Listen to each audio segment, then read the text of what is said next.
home of the three-piece combos pugilism company.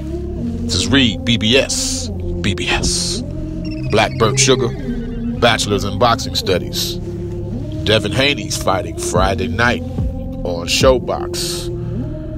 This is what he's hoping is his third and last ShoBox bout, because he's hoping to take his talents to Showtime championship boxing moving forward. That's what Devin Haney's trying to do. And the Showtime push has officially begun. They are pushing my man hard. In Stephen Espinosa's own words, we'll find out how good Devin Haney really is. So they're making a conscious effort to step up the level of comp. And we'll see what we get, man. They released like a small, short 20-minute piece called Day in Camp. A little behind-the-scenes look at Mr. Haney. Learned some things that I didn't know. He's got a caretaker by the name, they call him Church. He does all of Haney's meal prep and whatnot. He's been around since Haney was 9 years old. Haney's also got some dude, like Mike Tyson had the dude Crocodile, who talked a lot of shit. And, who else? Muhammad Ali. He had Drew Boondini Brown, who made up all of Ali's rhymes and stuff. All of his shit-talking rhymes. That was Boondini Brown. Well, Devin Haney has a guy, I forget the brother's name, but he's rhyming, he's talking it, and he's doing the same thing. So he's got his team. He's got his team building up pretty nice. They showed Haney running on the beach. Heard his pops talk about how Haney used to get suspended from school quite a bit for fighting. And he took him to a boxing gym finally in hopes that someone would put hands on him and discipline him. And he's still waiting for someone to put hands on him and discipline him, because his son took to it like a fish to water. And the coach that was there was like, man, he's a natural, man. He's a natural. And they haven't looked back.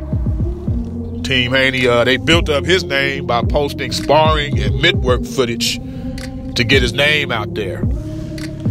This particular episode, on that same note, they showed some more sparring footage than you would typically see in like a little short documentary piece.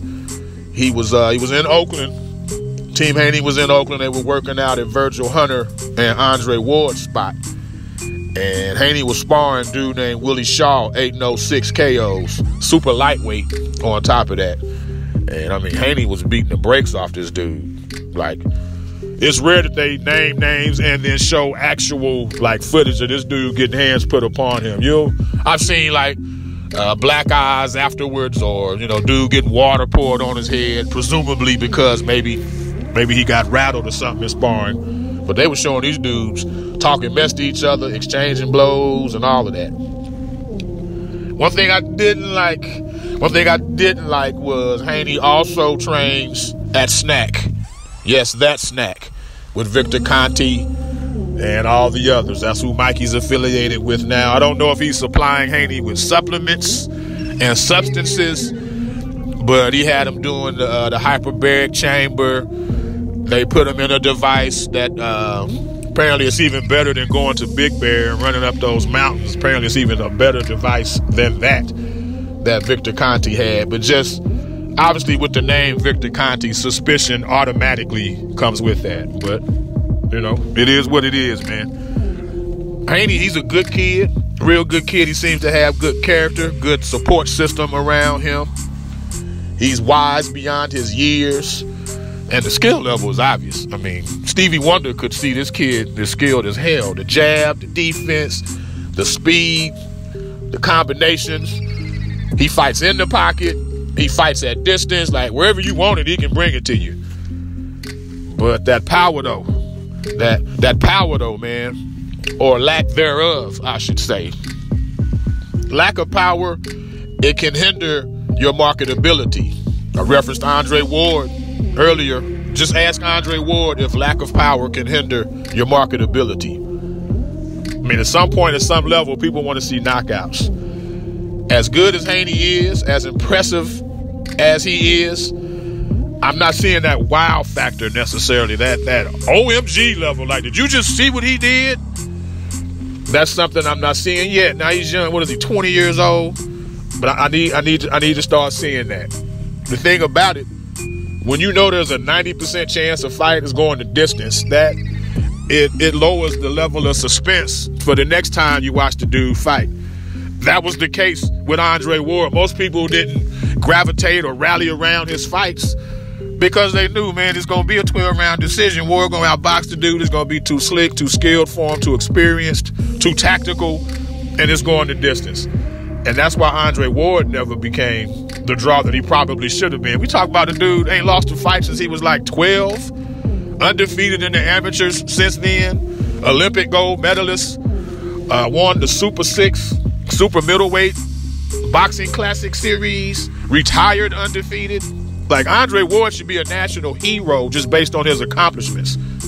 But again, he didn't have that power, man. It's the difference between Mike Tyson and Andre Ward. The fact Mike Tyson was murking people. Every time he fought, hey, you better not blink. And that's what it is. That's exactly what it is. It's that anticipation to watch a dude perform. I hate to compare Haney to Teofimo effing Lopez, but that's the nature of the beast, man. We want KOs more times than not. What keeps fans coming back are KOs, or at least the threat of KOs. Now, Mr. Haney's 20-0, 13 knockouts. I would like to see more KOs in a prospect. You know, if he had real power, he'd be at like 20-0, 16, 17, 18 knockouts. I ain't saying you need a 100% knockout ratio, but maybe he can. Shakur Stevenson stepped up his level of knockouts, the number of knockouts in the past year. So hopefully Haney, he's doing some strength and conditioning, and his knockouts, his knockout numbers will increase as well. You know, we'll see. He's facing a 25-0, 13 knockouts South African by the name of Zolasani Ndajini. I'm probably butchering that name. Zolasani Ndajini. 25-0, 13 knockouts from South Africa. Watched a little bit of this dude. He's got some showmanship to him. He's animated. He dances to the ring and all of that. And again, he's got an O, so he's not going to relinquish that O easily. But yeah, y'all check out Devin Haney Friday night on ShoBox. And hoping for more knockouts, brother. Give us a reason to want to see your next fight. Make it a must-see TV type of deal. Just like it is with Teofimo Lopez. Ain't nobody gonna miss Lopez's next fight, I promise you. Not after that Mason Menard KO. Which, by the way, Haney said that he softened Menard up. But I get it. They got to keep that back and forth going, because that could be the next big fight in 3 to 5 years. Who knows it? Anyway, subscribe, like, comment. Smash that like button. Love tap and bench slap it, if you will. Home of the 3-piece combos. Pugilism Company. Read BBS. BBS. Blackbird Sugar. Bachelor's in Boxing Studies. When all is said and done, there's nothing left to say or do.